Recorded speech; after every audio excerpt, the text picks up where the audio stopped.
13 марта в 22:40 на 246-м километре автодороги Бишкек-Ош, ущелье Чичкан-Токтагульского района Джалалабадской области сошла снежная лавина объемом 2,5 миллиона кубических метров. Из них на дорогу сошло 144 тысячи.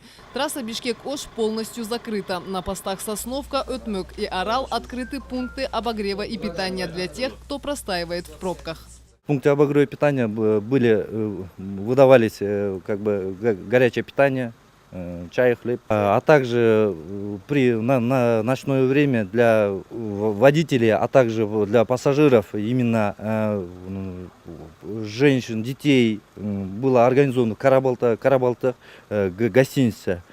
И вот за ночь там переночевало это 33 человека. Это 30 взрослых человек, именно вот женщины и мужчины и так далее, и 3 ребенка. Я стою здесь со вчерашнего вечера с 5 часов, вожу бензин. Нас предупредили, что может быть сход лавины, и я никуда не поехал. Ночью давали чай и куксе. Сейчас вот дали плов. Спасибо за заботу. Неизвестно, сколько еще простоим.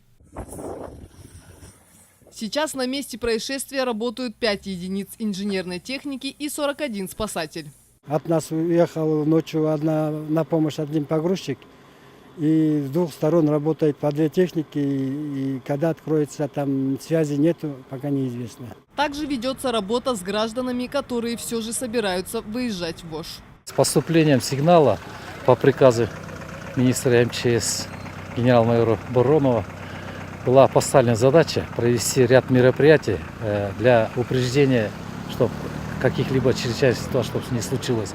То есть во всех районах нашим подразделениями совместно с работниками ГАИ провели работу, значит, выставлены посты, также весовых контролях в селе Романовке, Кемине проведена работа по недопуску по маршруту Бишкек-Ош. Всю ночь была проведена работа в автовокзалах, в Ошском рынке, то есть тех точках, которые уезжают в сторону города Ош. На посту Сосновка скопилось 100 большегрузных автомашин, на посту Арал 50 легковых и 40 большегрузов. На перевале Өтмөк скопилось 60 большегрузных и 30 легковых автомашин. Среди них проводят разъяснительную работу. МЧС и Минтранс просят граждан воздержаться от поездок в этом направлении до открытия трассы. Я думаю, сегодня к вечеру не успеют, по-моему, завершить очистку.